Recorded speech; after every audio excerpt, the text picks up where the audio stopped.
Selamat pagi. Assalamualaikum warahmatullahi wabarakatuh. Shalom, salve, salam kebajikan, namo buddhaya, rahayu, rahayu, rahayu. Yang saya sangat hormati Pak Hairul Tanjung, kawan saya lama. Begitu banyak orang penting ya. Saya bilang aja para hadirin sekalian ya, yang saya hormati. Kalau saya takut nanti saya lupa. Ya, ada Kementerian Keuangan, kekuatan kehadiran hari ini luar biasa. Jadi Bank Mandiri dan lain-lain. So saya kira Pak CT ya, para hadirin yang saya sangat hormati dan banggakan. Pertama-tama saya mengucapkan terima kasih Pak CT kepada jaringan CNBC atas undangan yang dibikin kepada saya. Ini sudah beberapa kali saya mau sampaikan beberapa hal. Terakhir sebulan lalu ya Pak Wahyu. Saya mau sampaikan hal-hal yang baru, mungkin yang lebih berguna, bermanfaat bagi para hadirin sekalian. Yaitu yang kita saksikan beberapa waktu yang terakhir ini adalah beberapa kejadian.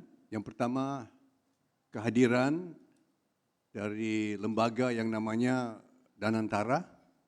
Itu beberapa hari yang lalu kita saksikan berdirinya Danantara.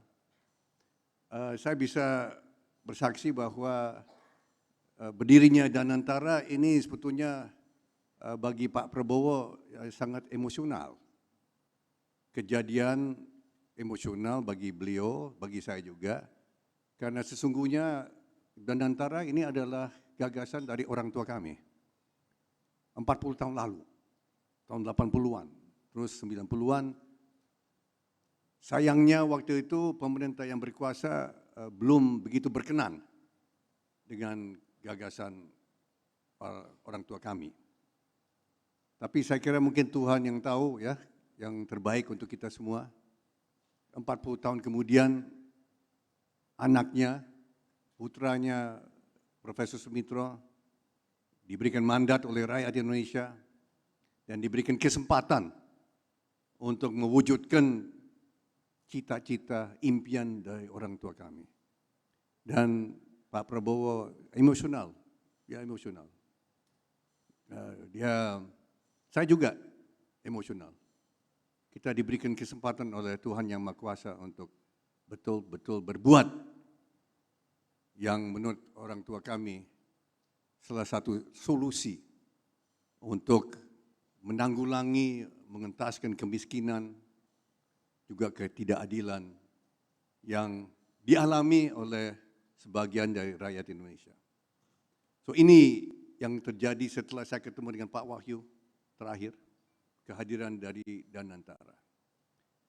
Tadi Pak CT sudah sampaikan juga, kita memasuki tahun ini dengan penuh ketidakpastian, ada yang kecemasan, ada kekhawatiran, karena ada beberapa hal terjadi di luar kekuasaan kita, yaitu munculnya presiden lama dan baru, Donald Trump, dengan beberapa kebijakan yang menimbulkan, ya saya bisa teruskan saja, kegaduhan.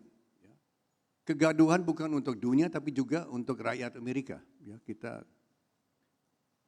nah ini, tapi sesungguhnya apa yang terjadi juga Pak CT, ada juga kejadian yang luar biasa.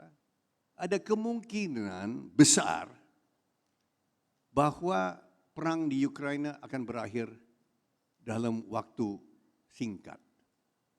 Ya, munculnya Trump menimbulkan kegaduhan. Tapi juga kehadiran Trump ini lepas dari kita pro atau kontra.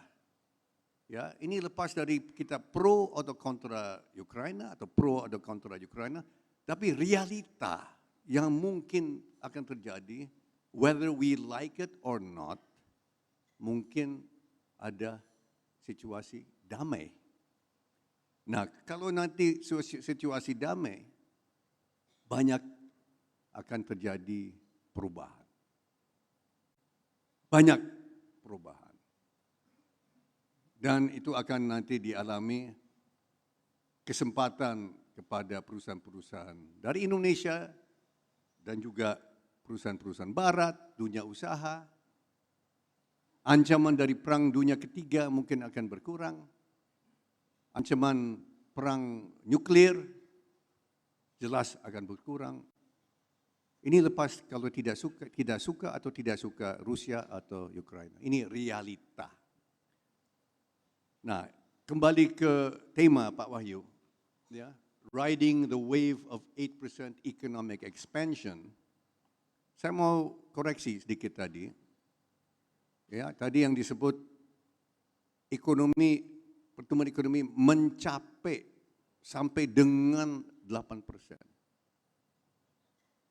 Harapan Pak Prabowo, saya dan kawan-kawan dalam lingkaran presiden adalah melampaui. We want to surpass 8%. Kita akan melebihi 8%. 8% itu minimal Pak CT. Dan dalam waktu yang diberikan, saya diberikan berapa lama Pak Wahyu? Enggak, saya kan politikus Pak CT. Suka omon-omon ini. Tapi omon-omonnya ada daging, ya, bukan tulang, ya, omon-omon bukan tulang.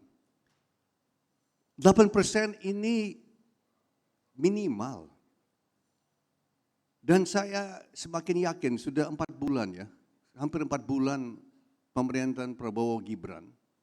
Saya sudah di mana-mana, saya sudah beberapa negara untuk mencari investor, untuk ketemu pengusaha, ketemu pemerintah. Di Beijing, di Amerika, di Brazil, di Baku, di London, di mana-mana. Semakin di Qatar, di Emirat, semakin optimis Pak CT. Saya semakin optimis kita akan melampaui 8%. Mungkin bukan tahun ini, tapi sudah pasti tahun depan.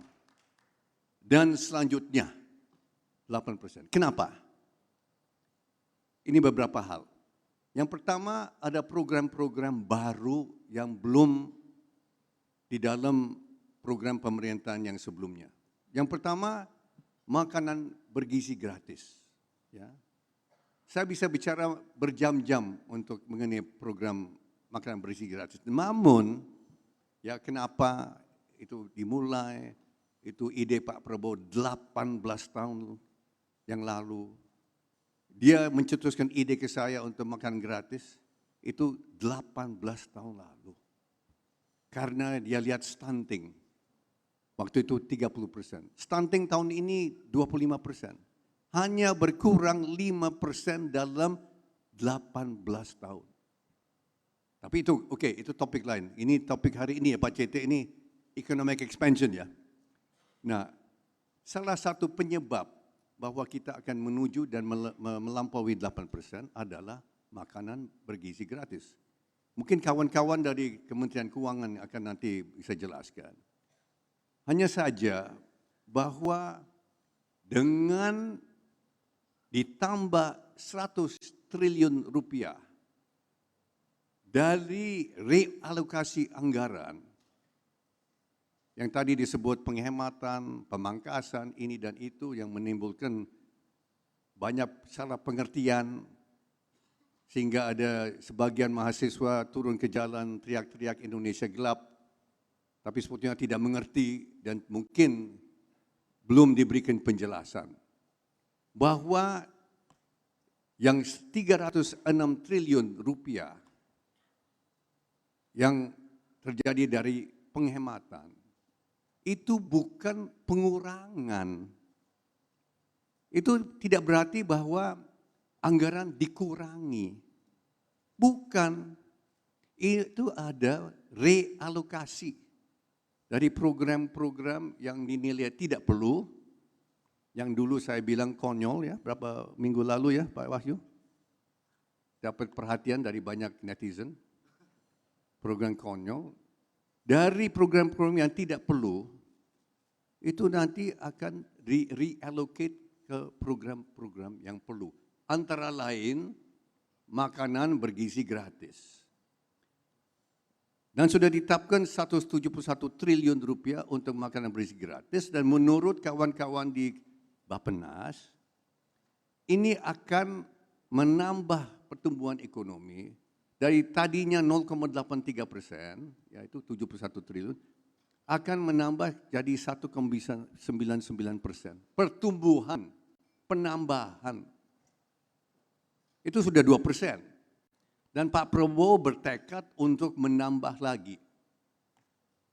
Mungkin tahun depan, kita tambah lagi dari 171 triliun, menambah lagi, bahkan sampai bisa ratusan triliun lebih. Ini akan menambah pertumbuhan ekonomi. Kalau tidak salah, saya dapat angka-angka dari kawan-kawan di Bappenas, bisa sampai 1,99,5%. Itu hanya dari makanan bergizi gratis. Kenapa? Karena uang ini akan masuk ke real economy. Real economy berarti apa? Nanti diperlukan 82 juta butir telur tiap hari. Perlu sayur-sayuran, perlu daging ayam, perlu susu, perlu banyak hal untuk menjadi inputs untuk jadi menu dari makanan gratis ini. Coba dipikirkan, itu berapa perunggasan yang diperlukan untuk menghasilkan. Dan ini banyak akan nanti disuplai, dipasok oleh emak-emak di desa-desa. Tujuan Pak Prabowo adalah ratusan triliun rupiah itu akan nanti dibelanjakan di pedesaan. Dan tujuan Pak Prabowo adalah ini nanti mendorong keikutsertaan kehadiran dari UMKM, koperasi dan BUMDes.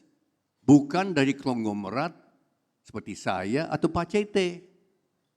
Ini pelaku-pelakunya ada pelaku menengah kecil. Dan saya kira Pak CT saya dan kawan-kawan yang sudah lebih besar, kami rela ya Pak CT. Kenapa? Karena self-interest, kalau nanti rakyat kita yang selama ini belum makmur, belum sejahtera, nanti jadi makmur, jadi sejahtera, ada daya beli, menjadi nasabah dari Pak CT, Bank Mega, betul nggak? Nasabahnya Ibu Sandra, Mandiri. Saya dengar ada Bank Rakyat di sini ya, saya belum ya. Ada Bank Rakyat di sini, BRI? Jadi nasabah Bank Rakyat. Jadi konsumen dari pabrik-pabrik sepatu, pabrik-pabrik lain. Nah, ide di dalam program MBG ini adalah kita akan ciptakan 30.000 dapur, Pak CT. Masing-masing dapur itu perlu 50 karyawan, Pak CT. Itu sudah 1,5 juta orang bekerja di bidang baru. Dan orang-orang ini akan digaji, akan diberikan imbalan. Mereka juga akan nanti belanjakan di desa-desa mereka. Ini juga memicu pertumbuhan. Ya. Ini maaf ya, ini bukan kuliah makroekonomi ya, bukan ya. Tapi saya kira pelaku di sini semua kan ada ya, pelaku ekonomi juga ya di sini ya. So saya kira bapak-bapak ibu bisa mengerti. This is Keynesian economics. This is economic stimulus. Uang masuk ke pedesaan, uang masuk ke real economy. 2%. Mulai 2%. Terus ada satu program lagi yang kebetulan saja yang saya bina, saya dipercaya Pak Prabowo untuk mengembangkan program perumahan. Program perumahan ini adalah program baru. Salah satu rekomendasi tim saya adalah membentuk Kementerian Perumahan yang selama 10 tahun tergabung di dalam Kementerian PU. Nah, karena mungkin waktu itu pimpinan dari PUPR ada prioritas lain, nampaknya perumahan itu sedikit diabaikan. Dari target yang semula 1 juta setahun, hanya tinggal waktu itu ya prestasi 10 tahun, ada prestasi tapi jauh di bawah target 200.000 yang terjadi. Nah, di sini Task Force Satgas yang saya pimpin menghasilkan lahirnya Kementerian Perumahan dan Wilayah Permukiman, kalau tidak salah. Di bawah Pak Ara Serait dan Pak Fahri Hamzah. Program ini targetnya adalah 3 juta unit rumah dan apartemen setiap tahun. Ini bukan program 3 juta rumah, ini program 15 juta rumah dan apartemen. Dan kalau nanti Pak Prabowo diberikan mandat lagi, bisa dilanjut lagi 5 tahun, jadi nanti target kita 30 juta apartemen dan rumah. Dan ini akan segera dimulai. Ya, proyek pertama nanti bulan April setelah Lebaran, saya dengar. Investor dari Qatar bawa modal untuk membangun 1 juta apartemen. Ini satu pengusaha dengan kawan-kawannya dari Qatar akan bawa modal untuk bangun 1 juta unit apartemen. Kurang lebih nilainya 18 sampai 20 miliar dolar. Miliar dolar, bukan rupiah. Nanti akan dibawa lagi dari pemerintah Qatar untuk 3 sampai 5 juta apartemen dan rumah di pedesaan. Dan pemerintah Abu Dhabi melalui BUMN-nya namanya Mubadala akan 1 juta. Akan investasi 1 juta apartemen. Nah, ini semuanya Pak CT adalah investasi. Tadi saya lihat ada pertanyaan bagaimana FDI. Ini adalah FDI. This is foreign direct investment into our property and housing sector. Dan kalau kita lihat, dan terus terang saya dalam rekomendasi saya ke Presiden, saya nyontek Pak CT. Saya nyontek pengalaman di China, pengalaman di Jepang, pengalaman di Singapura, pengalaman di Korea Selatan, di mana di negara-negara ini perumahan menjadi satu pilar pertumbuhan ekonomi. Sampai kemarin, sampai tahun 2017, perumahan mencapai 25% dari GDP China. Dan saya belajar, karena saya seperti Pak Prabowo, saya suka belajar sejarah. Dan ini sejarah ekonomi menunjukkan bahwa di China, dari awalnya Deng Xiaoping memimpin tahun 80-81 sampai 2017, ada pertumbuhan perumahan tanpa interupsi selama 35 tahun. Hanya tahun 2017 sudah mulai indikasi overbuilding, sehingga sekarang ada jutaan unit apartemen di China dan rumah-rumah juga yang kosong Pak CT, itu di China. Dan di sini ada kesempatan emas bagi bangsa Indonesia. Demand ada di Indonesia akan perumahan. Menurut statistik dari BPS, tercatat sekarang 11 juta keluarga Indonesia menunggu rumah layak huni. 11 juta keluarga. Berarti apa? Berarti lebih dari 50 juta jiwa bangsa Indonesia menunggu rumah layak huni. Nah, di sini adalah demand ada. Di samping itu ada 27 juta keluarga di pedesaan yang saat ini tinggal di RTLH. Saya baru tahu itu berapa bulan lalu, setahun lalu, RTLH, rumah tidak layak huni. Ini adalah apa Pak CT? Gubuk, rumah-rumah kumuh di desa dan di kota. 27 juta keluarga. Maka Pak Prabowo ingin memberikan rumah layak huni bagi 37 juta keluarga di Indonesia. Itu target dia, target kita. Kita mau berikan. Kita mulai dengan yang 11 juta dulu, 27 juta nanti akan nyusul. Dan di sini the demand is there, nah tinggal supply kan Pak CT. Supply, ya kita perlu modal. Modal dari mana? Kita mulai dulu. Dari Qatar, dari Emirat, tapi ternyata di Indonesia ini dana ada. Tapi dana ini terpencar-pencar di sini, di sana. Ada di BPJS, ada di SBN, di BI, dan ini, dan itu, dan ini, dan itu. Ternyata besar sekali dana likuiditas kita yang tidak dipakai untuk the real economy. Maka dengan kehadiran Danantara, ya, dan akibat dari program-program pemangkasan realokasi, tahun ini akan dialokasi dan disuntik $20 miliar fresh money ke Danantara. Di luar itu, Bank Indonesia, saya dengar, saya kira dari kawan-kawan Kementerian Keuangan sudah tahu, Bank Indonesia bersedia untuk menyediakan 130 triliun untuk mendukung sektor perumahan. Itu minggu lalu keputusan Pak Peri Warjio. Saya dengar. Dan ini dana ini semua, ini dari dalam negeri. Sehingga saya semakin optimis, Pak Ara Sirait, Pak Fahri Hamzah, kawan-kawan penuh semakin optimis, dana bakal ada. Investor banyak. India bersedia, Singapura bersedia, Turki, saya sudah baru dapat proposal dari Turki.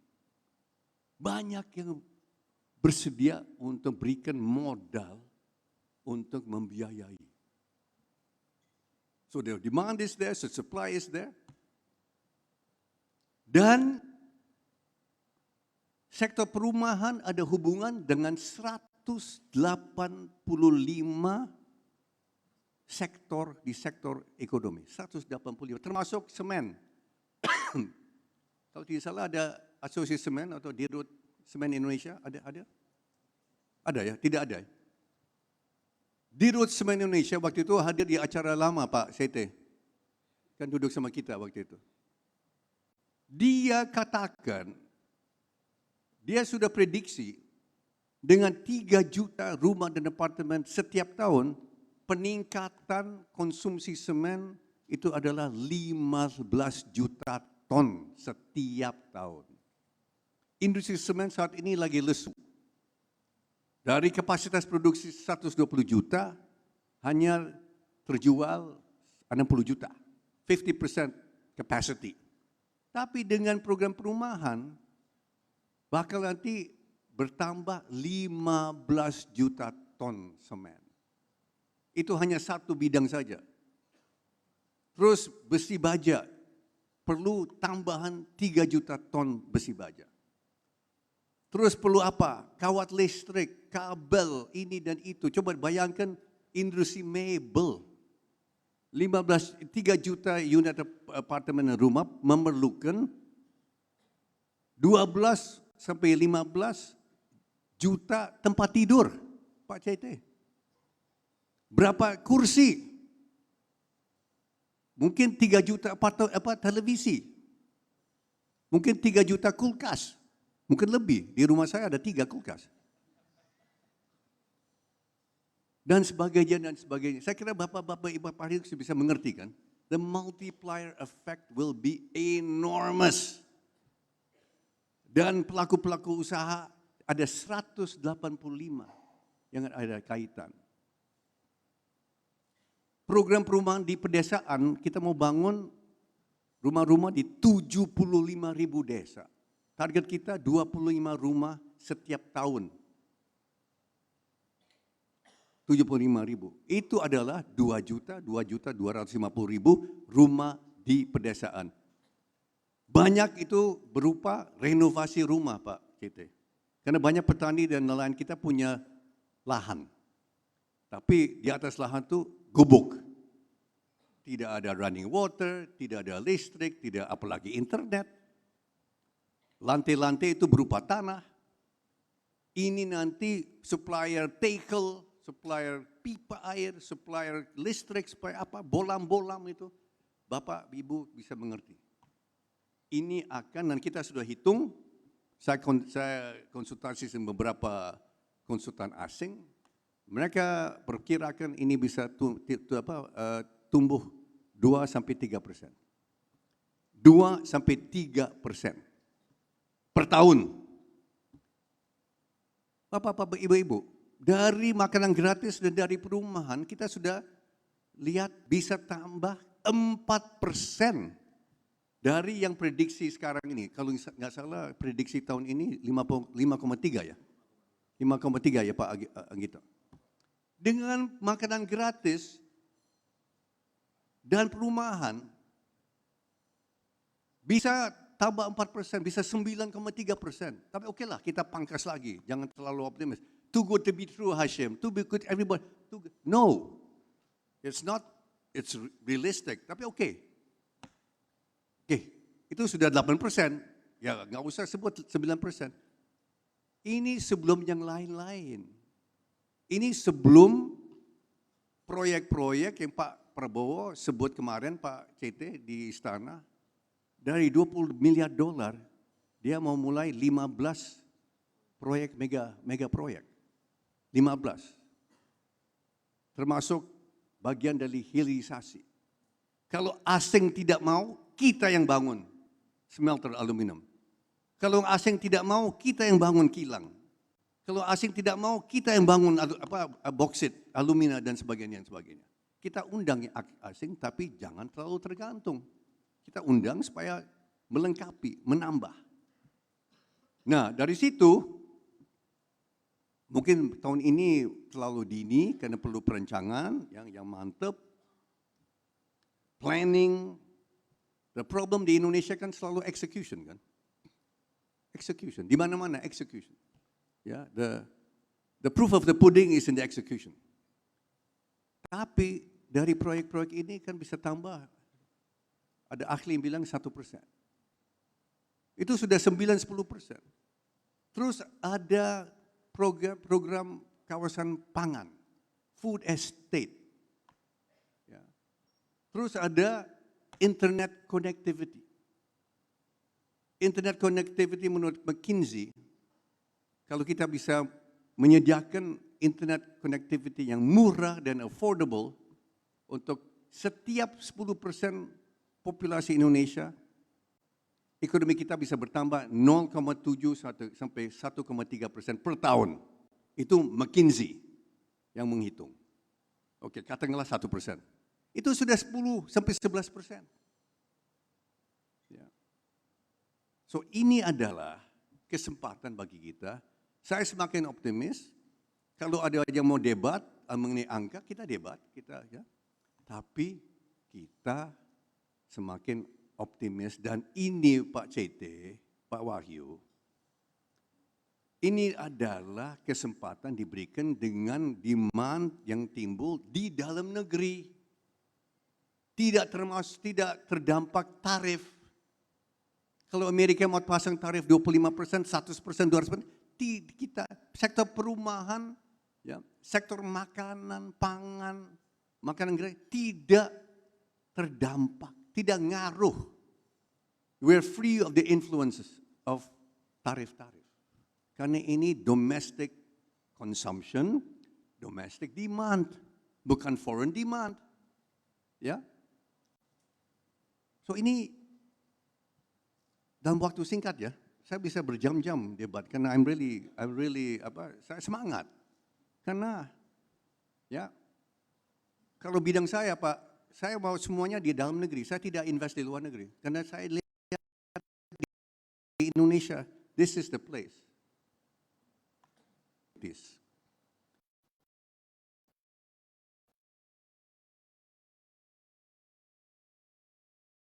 Indonesia adalah, dan saya bersyukur sama Tuhan Yang Maha Kuasa, depan tidak ada musuh Pak. Kita nggak ada musuh. kita bersahabat semua tetangga kita. Kita bersahabat semua negara adik kuasa. Kita bersahabat dengan China, dengan Amerika. Kemarin saya ikut juga menyambut delegasi dari Rusia yang dipimpin General Shoigu, orang kepercayaan Presiden Putin. Indonesia, we're open for business with everybody. Kita tidak ada musuh. Bulan lalu saya hadir di acara di New Delhi, di India. New Delhi ada negara-negara yang kurang bersahabat. Saya nggak mau bilang musuh ya. Kan tidak diplomatis ya, kalau musuh. Tapi negara yang kurang bersahabat. Termasuk Pakistan, termasuk China. Indonesia tidak ada. Kita bersyukur ya. This is the place to do business. Tidak ada gangguan dari musuh-musuh dari luar. Tapi ada syarat. Dan saya percaya, saya sudah setuju. Kita jangan pecah-pecah. Ya, pimpinan nasional kita harus utuh. Saya senang kita semua seutuh. Kita for the greater good of the country. Ya, kita jangan gesek-gesekan, ya. Kalau ada yang turun ke jalan Indonesia gelap, ya kita ajak bicara sama adik-adik kita kan.